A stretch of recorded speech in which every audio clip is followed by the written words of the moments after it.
What is going on, guys? BriarRabbit here. Today I want to take a look at the Swordbreaker. If you don't know about the Swordbreaker, it is a weapon that you can get for defeating Crota at the end of the Crota's End raid, and it is an absolute monster. Look at it. It just looks so cool with those skulls on the back. It is an awesome, awesome shotgun. So let's take a look at the perk tree. The first three perks in our upgrade tree are Smooth Ballistics, less recoil, but a penalty to range. Accurized Ballistics, more range and impact, increased recoil.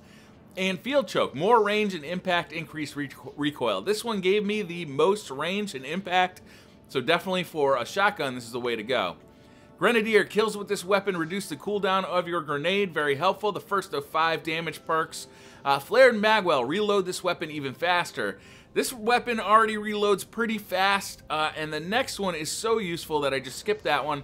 Hammer Forged, improved range and accuracy. That is what you want to go with on a shotgun. The next one could be useful for the raid, the Crota's End raid. Lightweight, when held, this weapon grants +2 character agility.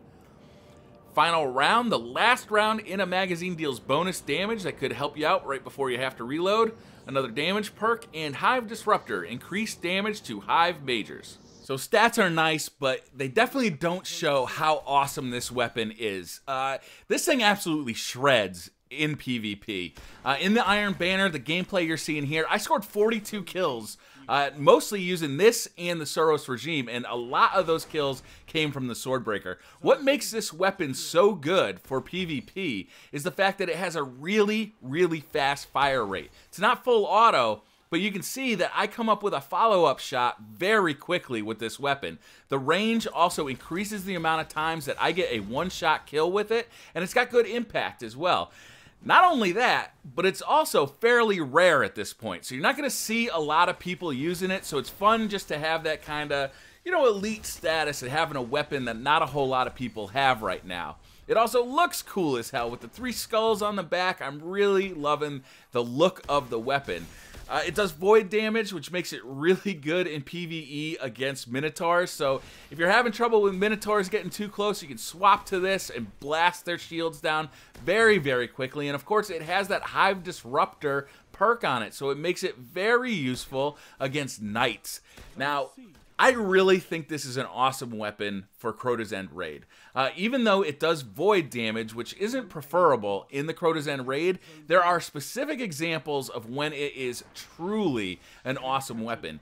If you are the person at the end boss, again, when you're actually fighting Crota, if you're the person who goes down and picks up that sword and does the damage to Crota, this shotgun is going to be your best friend. So it comes into handy a bunch of times in that situation. First of all, it's got the increased speed perk, which is going to be very useful in that specific situation. Also, it does increased damage against Hive Majors, specifically the Sword Bearer, who may not be completely dead by the time you go down there and pick up that sword. So if you need to blast them with a couple of shots, very useful. Also, there's thralls all over the place in that situation. So being able to just pop one of those thralls once with the Swordbreaker and, you know, get it done is very, very useful. So for the raid, for Crota's End boss in specific, it is an awesome weapon. It does massive work.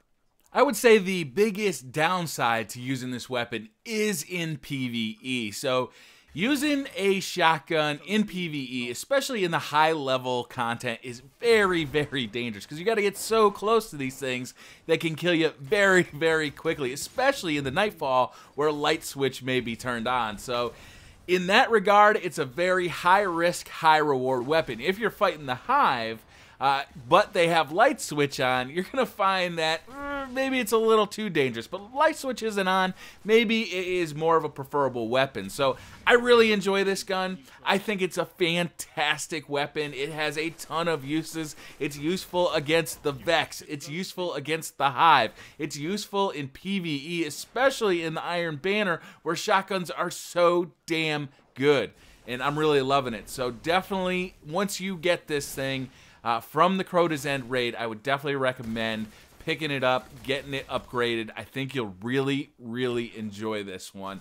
This is the first of 2 raid weapons that I've gotten so far. The second one being the heavy machine gun, the Song of Ir-Yut. I don't know if I'm saying that correctly, but I'm looking forward to upgrading that one as well, and there will be a review coming for both PvE and PvP.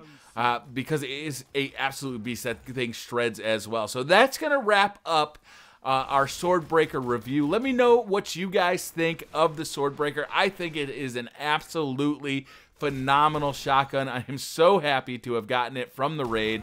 At first, I was a little bit disappointed because I don't use shotguns a lot inside Destiny, but this one has really turned me around. So thank you guys very much for watching. Hit that like button if you like this video. Hit subscribe if you're new to the channel. I'd really appreciate it. And I'll see you guys next time. Bye.